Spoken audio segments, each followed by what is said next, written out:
Okay, covering the oil change on the Subaru 2.5. This particular vehicle is a 2015 WRX STI. Let me start off showing you where I jacked the vehicle up. You'll see the control arm right there. I am on the back side of that behind the tire. It's easier to access than the front part of the control arm here. But that's a nice solid spot where the car is bolted to the frame and everything. So right there's a great spot to jack it up. And then if you like, you can put a jack stand under the front side of the control arm. So first thing we have to do is remove this dust shield. Now they do give you quick access to the drain plug, but it's pointless because the whole shield has to come down to access to oil filter anyway. So just go ahead and take care of that. All of the tools you need are going to be in the video description. So look at the description of the video. I'll list everything you need here. So starting off, you're going to have two bolts. One right here, and it's right behind the little lip to the front bumper here. And if you go down the other end, at the other end is the next bolt. Right here. Then you're also going to have one on the back side. Follow this straight back. And there it is right there.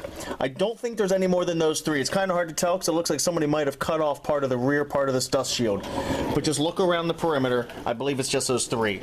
Then you're going to have 6 body clips, 3 on each side. You're going to have one right here, and then up in the fender well, there's going to be another one right there.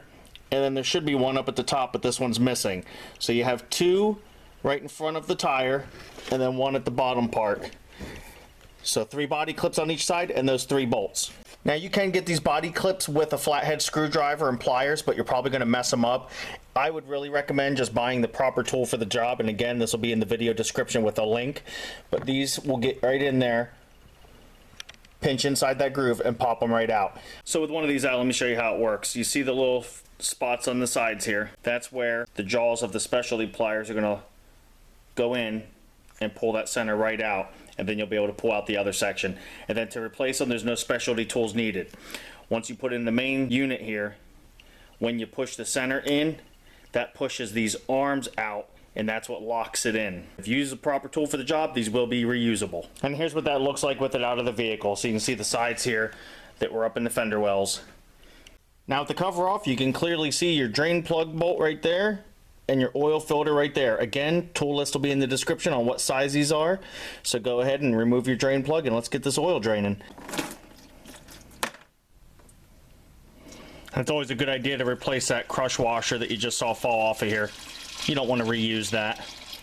Now, if you have weird size oil filters or you're working on a bunch of vehicles or you have one that's really stuck, I love this 3-jaw universal oil filter puller. I'm going to put a link in the video description for this as well. This is great for getting them off. I do not recommend using one of these for putting them back on because it will dent up and mark the oil filter. But this is excellent for getting stuck filters off. Really grips it tight. Let me give you a little closer look at this tool now. This opens up nice and wide. It is plenty big enough for these small little Subaru filters, and it works all the way up for my big diesel filters. And as you turn it, you see the jaws move closer and closer together. That's what gives you a really nice bite, and it digs into the oil filter. So it's excellent for getting stuck oil filters off. But for that reason, I do not recommend using it to put them on because you will dent your oil filter. But again, excellent tool. Forget the little rubber bands, style ones, or the chains or all these other gizmos. If you get stuck oil filters, no more need to, pound a screwdriver through it like we used to do with a hammer and twist it off that way. This tool works awesome. So with the oil all drained, we're ready to put the filter back on, put the drain plug back in, and fill it back up. Remember, when you take off your old filter, make sure the rubber ring came off with the old one. If the rubber ring is stuck on the vehicle and you put the new filter on, you're going to have 2 rubber rings. It will spray oil everywhere and leak. So make sure the old oil ring comes off. Make sure the new rubber ring is on. Just dip your finger in the old oil and just put a coat of oil on there so that you get a good seal when you put your oil filter back on. Hand tighten as much as you can, plus a 1/4 turn is how you're going to torque this down. And then right here is the replacement crush washer. My son gets his oil filters right from the Subaru dealer. Him and all of his WRX friends think that the car is going to blow up if you don't run fully synthetic and change it out every 3,000 miles. I think they're dumping money down the drain, but at least replace this crush washer. Me personally, I like to run the Mobil 1 20,000 mile oil, and if you're really crazy, swap it out every 10,000 miles. I've seen the oil analysis. It works. No need for full synthetic T6 every 3,000 miles, but it's your money, your car. Do what you want. So here's our drain plug. Here's our crush washer. It's going to go on just like that. Make sure the old one came off, and if you see there, you can see how it goes on. The flat side goes on the plug, the narrower side's going to go on the pan, towards the pan there. Now the car will take 4.5 quarts of oil.